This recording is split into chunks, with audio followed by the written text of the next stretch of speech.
I want to take a few minutes to talk about the OnePlus 11 from early last year. For me, it's the device that turned OnePlus back around in my mind. You could go back and watch the videos. Absolutely love the OnePlus 9. Phenomenal experience. I thought it was even a better experience than my S21 Ultra at the time, if you remember. But then Oxygen OS 12 just kind of broke everything for me, and it really soured me on OnePlus. And then the company followed up with the OnePlus 10 Pro, or whatever it was. Overpriced. Didn't love it, didn't capture the spirit of what we love about OnePlus, but the OnePlus 11 did. It got back to basics, good price, really nice specs, good hardware. There was a lot to love about this device when it came out in January of last year. So I'm like, you know what, let me go back to it. We talk all the time about older flagships being a really good deal in a lot of cases. So I'm thinking, oh, Black Friday, maybe there's gonna be something great. I'm gonna go on, you're gonna see Amazon renewed, you're gonna see all this kind of stuff on here. No. I said barely anything. In fact, if I had to find something, I was left going to eBay, which is practically the Wild West. You're just taking your chances at that point because you're not getting the protections of something like an Amazon Renewed where you can return it within 90 days if you don't like the color or something. None of that. Really disappointed. The Amazon listings I did see were like $800. It was basically retail. At that point, you should buy a 12R or a OnePlus 12, just the full version, if you're spending that kind of money on a phone that's almost 2 years old at this point. So it got me thinking. I'm like, you know what? What is it about OnePlus and these devices not being readily available on the secondary market? The thing that I thought of was something that I wrote about for Android Police not long ago, and I got a bunch of feedback. It was basically that OnePlus needs to get back into carrier stores. I know they started to go down that route with T-Mobile. Didn't work out for whatever reason. I just never felt like it really needed to be in front of the people's faces. The T-Mobile carrier store integration had to be like, if you're old enough to remember when Apple basically, before they had their own retail stores, they had their own little corner of CompUSA. There was a kiosk where it was a person wearing different shirts. It was an Apple person that knew all the stuff about, all the hardware was laid out there, the original iMacs. There were reasons, you could go up there and ask Mac specific questions and get answers to those questions. So it needed to be something like that. It needed to be something set apart. It didn't need to be lumped in with like the Moto G Stylus just on a T-Mobile shelf. It needed to be its own thing. Never really felt that at T-Mobile carrier stores when it came to OnePlus. So that fell through. It makes a difference. It makes a difference. You need that presence. You need to have your hardware stacked up against side by side with the Pixel devices, with the Galaxy devices, with iPhones. It forces people to look and say, you know what, spec-wise, it's pretty darn good. I like the price. I like the hardware. I'm playing with it, nice and smooth, beautiful display. I'm going to go ahead and take a chance on this for a few bucks less a month. And I know, and every time when I did the article as well, people jumped down my throat like, who finances it? It doesn't matter if they're in carrier stores. Nobody needs to finance their phone. They're on Best Buy, and the company said that they're going to rely on Best Buy and online sales, and I buy my phones unlocked and whole price. I'm happy for you. But there's a flip side to that. The other side of that is that you kind of take away a robust secondary market. And at the risk of borrowing from Reaganomics for a moment, there's no trickle down of 100 or 200,000 of these that were traded in after 12 or 18 months in good state.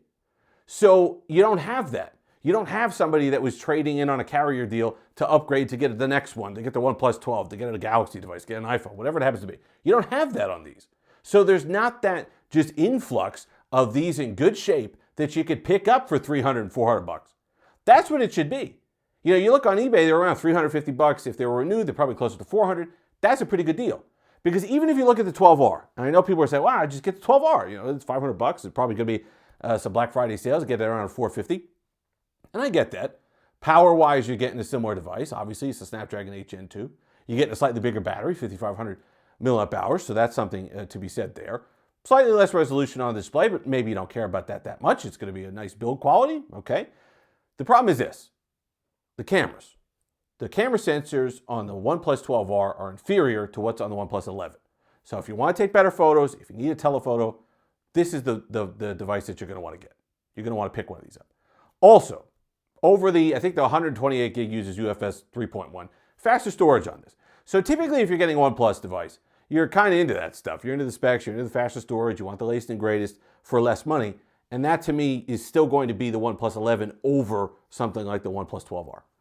Now, Fortunately, like I said, because of the lack of carrier discounts, because of everything else, we're kind of robbed of that.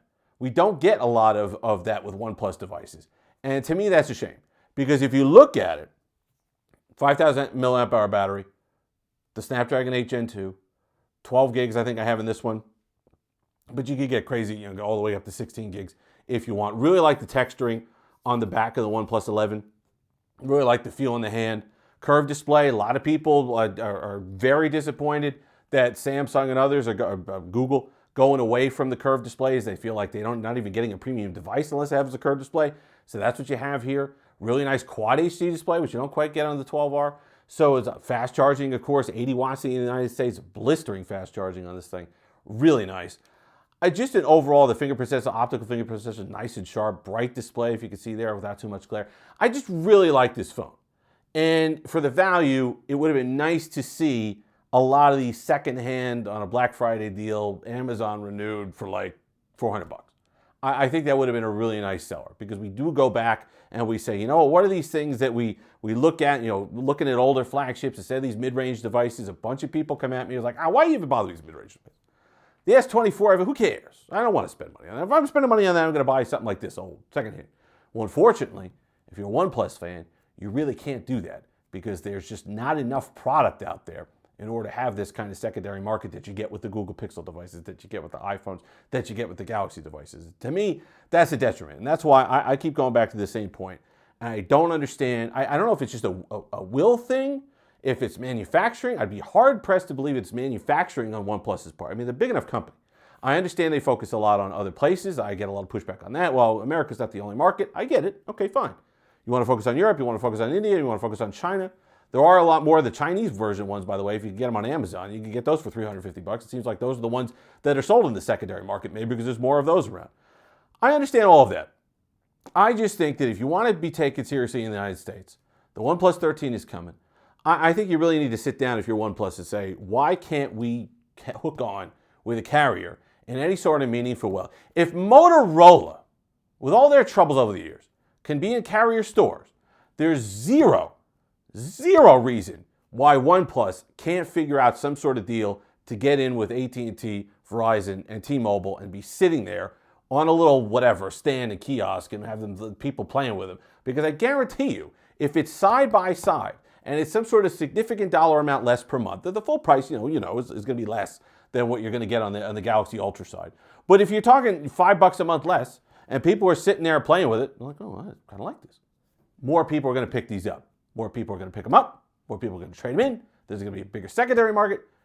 Just a lot of benefits of being in carrier stores, and that's why it's unfortunate that I don't think most people are going to be able to pick up a OnePlus 11 secondhand or renewed, because it's like that perfect device for that. Absolutely perfect device for that, what we talked about. Is if you want to avoid a mid-range device, if you don't care about getting something used, this would be a really, really great deal and getting a lot of power there. But unfortunately, really can't do that. The holiday season has started here, Steve Wilson Tech. Got the tree behind me. Got some, husky thing with a Christmas tree on its head. Listen, know it's a little early, but it's a shorter holiday season this year, so we're starting it early. And that's what we got. If you've made it this far, like, comment, subscribe, all that fun stuff. Until next time, we got the purple now behind me, by the way. Have that Steve Delicious day.